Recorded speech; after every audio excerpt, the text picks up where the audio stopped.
Bienvenidos a este objeto de aprendizaje donde vamos a examinar las bases de datos que utilizan la tecnología relacional. Vamos a ver la terminología asociada a este tipo de bases de datos y vamos a ver cómo intenta, en principio, captarse todas las necesidades de información mediante lo que se llama el diagrama entidad-relación. Vamos a ver que la aproximación para desarrollar una base de datos es un poco pues una aproximación propia de una ingeniería, es decir, pasa por distintas etapas. De hecho, en la primera etapa de lo que se trata es de intentar captar las necesidades. Si nosotros tenemos pues, una empresa o unas necesidades de trabajar con cierta información, tenemos que captar toda esta forma de funcionar, todas estas necesidades, antes de dar una solución concreta. Esto es lo que pretende el modelo de datos, captar la semántica, es decir, saber, por ejemplo, qué información requerimos y cómo se va a manejar, saber qué programas van a tener que utilizar esa información. De alguna manera, como establece aquí, se trata de capturar tanto las propiedades estáticas que hacen referencia a la información en un momento concreto, como a las propiedades dinámicas, es decir, cómo cambia la información y cómo pasa de un estado a otro. Aquí, por ejemplo, si hablamos de una factura, pues en principio las facturas están emitidas y luego pasan por un estado que sería pagadas o pendientes de pagar, y entonces esos datos van pasando por distintos estados. Eso es a lo que se refiere las propiedades dinámicas. O, por ejemplo, cuando una empresa da de alta a un cliente, eso sería la primera etapa, y luego puede a lo mejor pues, darle de baja, con lo que ese cliente pasaría a estar en otro estado. Este modelo de datos vamos a ver que está compuesto por una serie de reglas que nos permiten capturar estas propiedades mediante pues, la definición de unas estructuras que van a captar la necesidad de información. Y también hay una cosa importante, y es que veremos que la información tiene determinadas restricciones, porque de esta manera conseguimos enriquecer mucho más lo que se puede y lo que no se puede hacer con la información que queremos manejar. Es lo que se llaman las restricciones de integridad. También, aparte de captar esta estructura y estas restricciones, veremos que el modelo de datos nos va a permitir capturar la semántica dinámica, ¿no? Y establecer lo que serían las operaciones que nos permiten que la información pues, vaya cambiando de estado. El modelo relacional en concreto, fijaros que si hablamos de modelo de datos solo queremos captar las necesidades de información. Si hablamos del modelo relacional ya estamos hablando de un modelo que utiliza una determinada tecnología, que es la tecnología relacional, para dar una solución a esas necesidades. Es decir, ya estamos en lo que sería el diseño lógico. En este modelo relacional se utilizan una serie de conceptos que, pese a que son muy intuitivos, pues requieren un poco un planteamiento muy serio y muy formal para, como luego veremos, que la solución sea eficiente.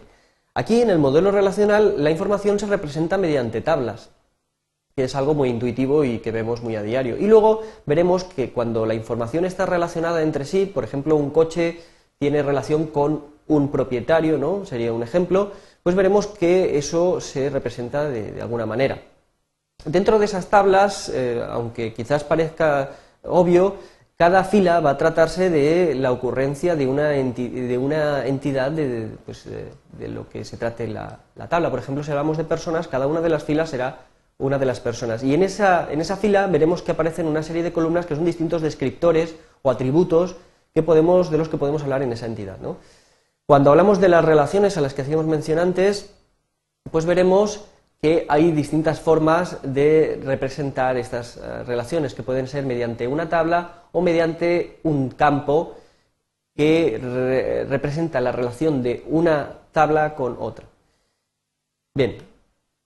De hecho, la tecnología relacional o el modelo relacional se basa en una álgebra donde está todo realmente pues, formalmente definido, donde se utilizan unos conceptos matemáticos formales que tienen quizás su equivalencia formal, ¿no? Por ejemplo, hablamos de relaciones, que en realidad son tablas, las tuplas son las filas.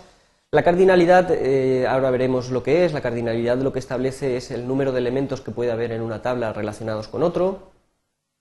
Los atributos de cada una de esas entidades pues son los campos, el grado es el número de campos, la clave primaria, que es un concepto también muy formal, se refiere a lo que es el identificador. Por ejemplo, nosotros las personas hay un dato que nos identifica unívocamente, que es el DNI. Es un identificador que nos ponen, es un identificador artificial, pero bueno, cumple con los requisitos del identificador o de clave primaria, y es que cualquier otro dato nuestro tiene una dependencia funcional o dicho de una manera más informal, esa clave nos identifica totalmente y determina el resto de nuestras propiedades. ¿De acuerdo? También hablamos de dominio como el conjunto de valores que puede tomar un campo. Cuando queremos representar las restricciones utilizando el modelo relacional, donde como hemos visto se utilizan las tablas, pues podemos ver que hay algunas restricciones que van a ser implícitas y otras que van a ser explícitas. Estas restricciones dependen si son sobre los atributos. Hablamos de restricciones de valor, por ejemplo, un teléfono no puede tomar cualquier valor, solo son unos números muy determinados, o una edad no puede tomar un valor mayor que 100 o que 120 porque no tiene sentido. También hay determinadas combinaciones de valores, por ejemplo, un teléfono puede ir asociado a una provincia, entonces lo que se llama un agregado, es decir, un dato compuesto, pues a lo mejor tiene restricciones. Luego también tenemos la cardinalidad, que son un tipo de restricciones en los que, por ejemplo, solo podemos, imaginaros, relacionar un coche con un propietario, ¿no? Porque un coche solo puede tener un propietario. Entonces, esa restricción de cardinalidad lo que nos indica es que por cada coche va a haber como mucho un propietario. Y las restricciones sobre entidades son, por ejemplo, las restricciones sobre claves, que es lo que os comentaba antes, ¿no? Es una restricción que hace que una clave identifique de forma única a cada entidad. Y luego las restricciones existenciales son, por poner un ejemplo, pues imaginaros que tenemos una factura que hace referencia o está relacionada con un cliente. Evidentemente ese cliente tiene que estar en nuestra base de datos o en nuestro sistema, porque si aparecen las facturas, pues la integridad referencial a lo que se refiere es a que tiene que aparecer. Bien, los objetivos en el diseño de la base de datos, pues que se almacene toda esta información, que se represente todas estas restricciones, que se permite operar de manera eficiente y que se evite la información redundante. La información redundante no es adecuada porque introduce o puede introducir incoherencias en lo que es nuestro sistema. Veremos que, retomando un poco la idea de que es una tarea de ingeniería, veremos que diseñar una base de datos consiste primero en realizar un análisis y realizar un esquema conceptual o un diseño conceptual, que veremos que utilizamos el diagrama entidad-relación, hablaremos de él. O luego, a continuación, se realiza un diseño lógico, donde eso ya es una solución utilizando una tecnología. En este caso, pues veremos cómo utilizamos la tecnología relacional para dar una solución. Y por último, un diseño físico hace referencia a ya una solución implementada en lo que se llama un sistema gestor de bases de datos, es decir, en un software concreto. ¿Qué es el diseño conceptual? El diseño conceptual utiliza una serie de mecanismos para describir el problema, es decir, es un análisis del problema. Vamos a ver unos tipos de diagramas donde hay una serie de dibujos y bueno, no hay libertad como si tuviéramos nosotros que utilizar nuestra propia intuición para desarrollar esos esquemas, sino que hay un esquema fijo que tiene una semántica pues definida. Dentro de esos esquemas veremos que hay pues cuatro objetos, ¿no? cuatro asuntos bastante importantes, que son las entidades, los atributos, la clave principal y las relaciones entre entidades. Luego los comentamos.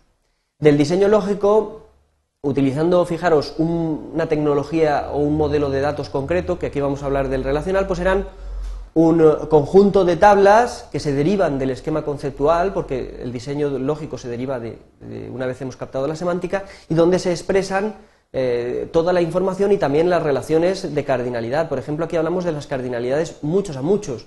Es decir, si por ejemplo podemos tener un objeto que pues está relacionado con muchos otros. Por ejemplo, pues imaginaros, por ejemplo, que un profesor puede pertenecer a distintos departamentos, o que puede impartir, imaginaros la relación profesor imparte asignaturas, ¿no? Entonces tenemos por un lado el profesor, por otro las asignaturas. Un profesor puede impartir muchas asignaturas y una asignatura puede ser impartida por muchos profesores. Sería un ejemplo de relación muchos a muchos. Luego tenemos otro tipo de cardinalidades. Por ejemplo, la cardinalidad uno a muchos donde pues un elemento se relaciona con muchos otros elementos de información, como puede ser, por ejemplo, pues el coche que hacíamos mención anteriormente y el propietario. Un propietario puede tener muchos coches, pero un coche solo tiene un propietario, ¿no? En este modelo, en este esquema lógico, vamos a utilizar la clave principal, que se deriva de la clave que también utilizamos en el esquema conceptual, y vamos a utilizar el concepto de clave ajena para implementar las relaciones entre tablas, ¿no? Porque aquí fijaros que ya estamos hablando de tablas, estamos utilizando el modelo relacional. Vamos a ver un ejemplo para establecer todo esto. Si tenemos estas necesidades, un sistema de información, una base de datos donde necesitamos conocer el código, dado un código de un departamento, conocer el nombre del departamento, el director, los empleados de ese departamento junto con sus nombres, categoría de dedicación, lo primero que deberíamos de hacer es un esquema conceptual. Este esquema conceptual que se llama, utiliza, digamos, este tipo de esquema, este tipo de diagrama que se llama entidad de relación, veremos dónde aparecen mediante cuadrados las entidades, que son objetos que tienen pues cierta importancia dentro de lo que son los ítems de información, tienen sentido de la existencia por sí mismas, que hablaríamos del departamento y del empleado, que aparecen relacionados porque un departamento de alguna manera está relacionado con un empleado y que a su vez estas entidades tienen una serie de atributos de los cuales uno es muy importante porque cumple con el objetivo de identificar a cada una de las entidades. Por ejemplo, en departamento tenemos un código que identifica claramente a cada departamento. Si con ese esquema conceptual damos una solución según el modelo de datos relacional, es decir, realizamos lo que sería el esquema lógico, pues tenemos una serie de pasos que casi nos dan el esquema lógico. Estos pasos pues son simplificados, por ejemplo, aquellos que lo primero que hacen es que cada entidad se convierte en una tabla. Si aquí teníamos la entidad departamento y la entidad empleado, pues aparecen dos tablas. Y cada tabla aparece con los campos que son los atributos y aparece resaltado ese campo que cumplía con la función de ser clave principal, ¿no? El siguiente paso sería representar las relaciones, y como aquí en este caso tenemos una relación uno a muchos, fijaros, aquí en el esquema conceptual una relación uno a muchos significa que un departamento tiene muchos empleados, pero que en el sentido contrario un empleado solo puede pertenecer a un departamento. Entonces esta cardinalidad es del tipo uno a muchos y en esta cardinalidad lo que se hace para representarla es añadir dentro de la tabla que tiene cardinalidad muchos, es decir, la tabla empleado, añadir el campo clave de la tabla que tiene cardinalidad 1. Es decir, aquí añadimos el campo código y lo marcamos como una clave ajena. Como mencionaba antes, las claves ajenas nos permiten implementar las relaciones en el modelo relacional. De alguna forma, si pasamos a un esquema físico, en Access tendríamos una tabla que sería la tabla departamento, con la clave, otra tabla que sería la tabla empleado, marcando aquí la clave, y fijaros que aparece también el código que hace referencia al departamento. También en Access, en este esquema físico, tendríamos que establecer la relación. Bien, pues esto es todo, gracias por vuestra atención.